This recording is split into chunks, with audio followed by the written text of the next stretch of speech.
ليه امام عاشور في الاهلي؟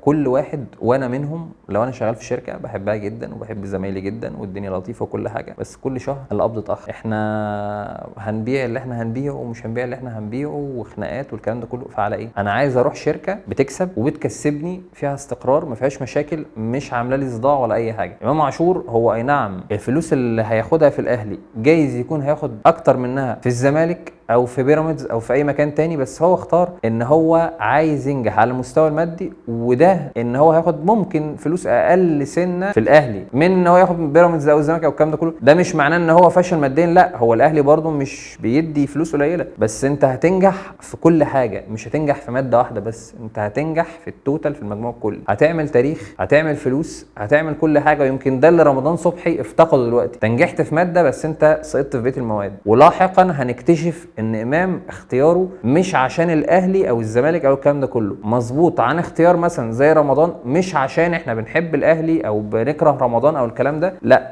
امام اختار ان هو يكسب كل يوم. وبرضه الموضوع مش اهلي وزمالك، رمضان اختار ان هو يكسب لمده يوم واحد، اليوم اللي هو راح فيه بيراميدز. هي دي جزء شويه من المينتاليتي. اي نعم امام ورمضان هما الاثنين خسروا حاجه اكبر بقى من كل اللي احنا بنتكلم فيه ده، اللي هو الاحتراف، ودي حاجه كابتن محمد صلاح اتكلم فيها والناس اتريقت عليه، بس دي هنتكلم فيها في نقطه تانية. بس على الاقل انت جوه مصر، دي انجح منظومه اداريه في مصر.